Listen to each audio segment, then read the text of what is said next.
Wabe Media, karibu kwenye mbilenge za kimichezo. Na leo tuko Karume kuzungumzia finali ya Simba Sport Club na Berkane, mchezo wa pili ambao unaenda kupigwa kule visiwani Zanzibar. Kwema she? Kwema she. Habari ya kazi bwana. Mungu anasaidia. Mungu anasaidia kabisa. Mwanachama mdau wa soka au? Mimi ni mdau wa soka katika soka la Tanzania. Sport Club wengi wanadai kuwa kile ambacho kimefanyika na viongozi wa Simba Sport Club ni wamewaibia. Inawezekana kikawa na ukweli kwamba tumeibiwa kwa sababu kufaulishwa kwenye zile fedha tulizotoa kwa ajili ya tukio la kihistoria alafu tunapelekwa kwenye Simba Day. Kwa kweli hapo ndio unavyoona kulikuwa na udhaifu wa maamuzi ya kutoa mapendekezo ya kuanza kuuza tiketi kabla ya kupata taarifa rasmi. Kwa hiyo kulikuwa na uharaka gani wa kuanza tiketi kuuza kabla hata mechi ya kwanza haijachezwa? Kwa hiyo tukasema kuwa viongozi walikurupuka kwa hili. Ukisema viongozi walikurupuka, ndugu mwandishi, mimi siungi mkono. Lakini viongozi walikuwa kwa matakwa yao nyuma ya panzia. Sijajua wao walichofikiria ni nini. Lakini kwangu mimi niliona walifanya udhaifu kutoa matokeo ya kwamba hata walivyoulizwa kwamba mechi hii imehamishiwa Zanzibar akasema sio kweli, watu waendelee kukata tiketi mechi kwa Mkapa. Lakini leo inatoka taarifa ya kufuta zile matokeo yale yote na kutangaza viingilio vipya ambavyo wale waliokata tiketi wakate na wakajitegemee. Vile viingilio vimefaulishwa kwenye mechi nyingine, wakati sisi tunasubiri tukio la kihistoria kuangalia. Tunapeleka kwenye Simba Day ambapo kila mwaka inakuepo, na naamini waliokata ni mashabiki wa mpira, sio wanachama wa Simba. Waliokata ni mashabiki wa mpira na sio wanachama wa Simba. Kuna mashabiki wa Berkane walisikika wakilia wanataka tiketi zao. Ni kweli kabisa, na ndio maana leo mimi niko neutral hapa. Nilikuwa naamini waliokata tiketi ni mashabiki wa mpira, hawahusiani na Simba. Walikuwepo wapenda mpira wengi sana kwenye finali zile ambazo walitaka kwenda kushuhudia. Sasa unavyowafaulisha waende kwenye tukio kwa ajili ya Simba, hapa ndio nilivyoona udhaifu wa viongozi wa mpira. Hawakutendea haki. Wamelazimishwa kwenda kwenye tukio la Simba. Wanatulazimisha tuende kwenye tukio la Simba, kitu ambacho si sawa, kwa sababu kwenye tukio la Simba vitu ni vingi. Kuna watu wengi sana wanakuja pale, sio watu wa mpira, ila kwa sababu tu wanajua Zusu atakuwepo, atakuwa na Alikiba. Wakati watu wengine sisi sio mambo yetu hayo. Sisi tulikuwa tunataka tuangalie boli na kuwa historia, na mimi niwe kwenye kumbukumbu za kwamba nilikuwepo historia, kwa sababu hili jambo lilikuwepo miaka 33 iliyopita ambayo leo ndio imejirudia. Sasa tukio la Simba Day lipo kila mwaka, ambalo lenyewe linachovuta sana ni wale wa muziki wa Singeli. Mashabiki tu mpira ni mashabiki. Je, wanaweza kuniambia watakuja na timu gani ambayo inaizidi Berkane? Yaani watakuja na timu gani ambayo itatoa intensity kama hizi ilio Berkane? Timu ngumu sana wataifuata Mazembe ambayo wana influence na urafiki, na Mazembe hana cha kupoteza. Hata ukimfunga goli 2 goli 3, si amekuja kwa urafiki, amekaa kwenye hoteli yako, umempa ulinzi wako, atacheza kwa kurelax ili wewe ionekane na wachezaji bora. To enjoy mpira. Mimi sita enjoy mpira, lakini enjoy mpira ulikuwa kombe kati. Lakini wametudanganya viongozi wa Simba.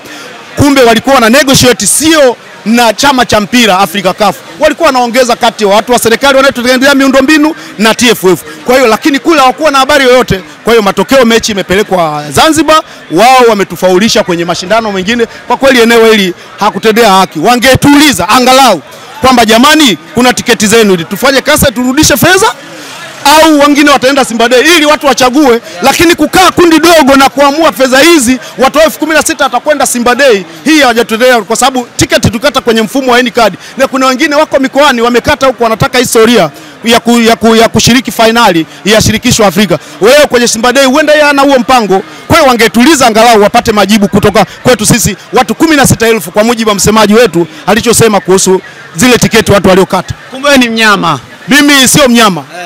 Mimi sijai kuwa mnyama, lakini nazungumza mpira wa Tanzania na uongozi wa Simba Sports Club jinsi ulivyofeli kwenye haya maamuzi ya kukuuza tiketi, wakiwa wanajua kabisa, kwa sababu barua hizi zilikuja kwanza tarehe 14 za kwamba wameconfirm mechi itachezwa uwanja wa Amani Complex Zanzibar na kuwatakia kila laheri. Lakini viongozi wetu walikuwa wanasema tunapambana kila laheri. Wakati huo mimi ninajua kuhusu mpira. Simba sio mwanachama kafu. Simba sio mwanachama kafu. Alikuwa na negotiate na nani? Nipe kodi hiyo. Hivi ndugu mwandishi, mwanachama wa kafu ni nchi 54 ambao ni mabara. Bara la Afrika lina kilomita za mraba milioni 30, wanaishi watu bilioni 1.2. Wanachama wa kafu ni nchi 54 tu.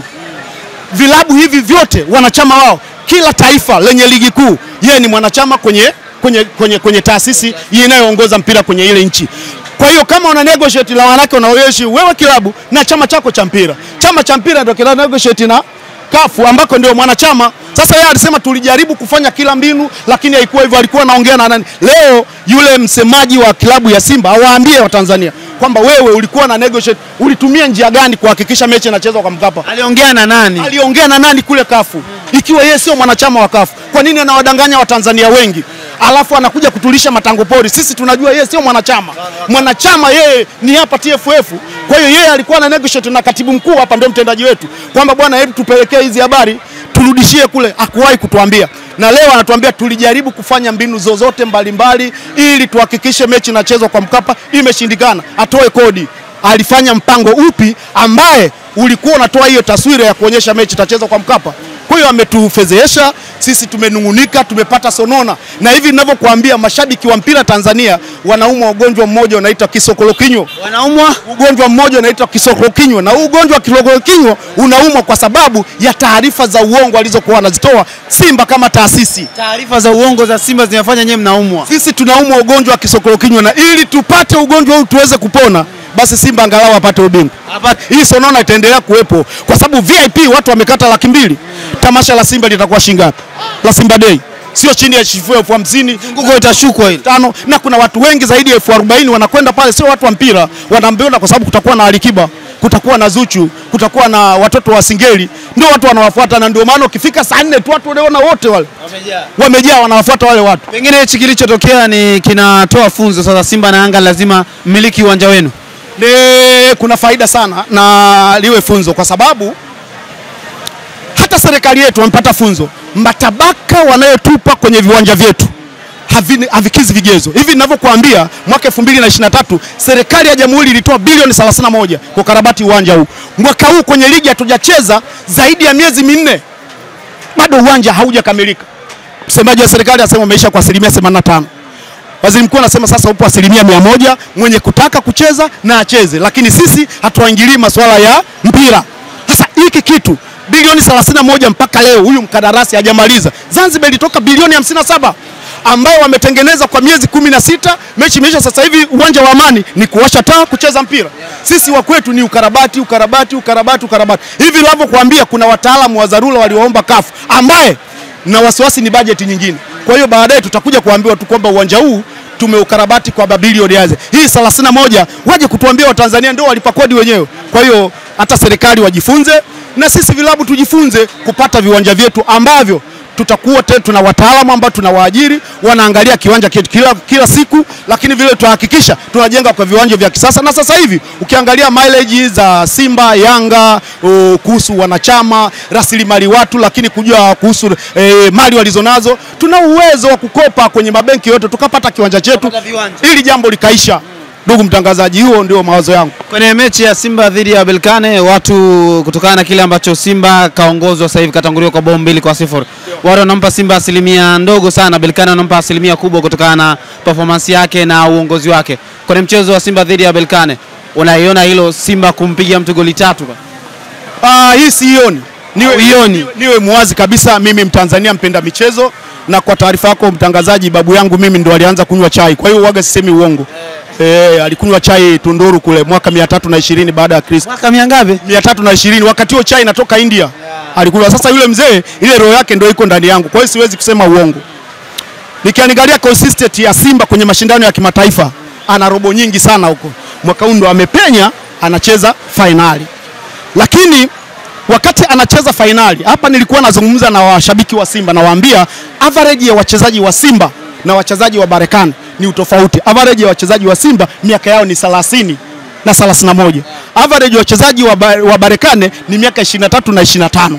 Hawa watu intensity ya kufika kwenye matukio ya hawa wachezaji wa Berkane iko haraka zaidi mara 2 mara 8 kuliko wachezaji wa Simba, na ndio maana naipa credit Berkane kuchukua ubingwa huu kwa sababu ya ile intensity ya kufika kwenye matukio.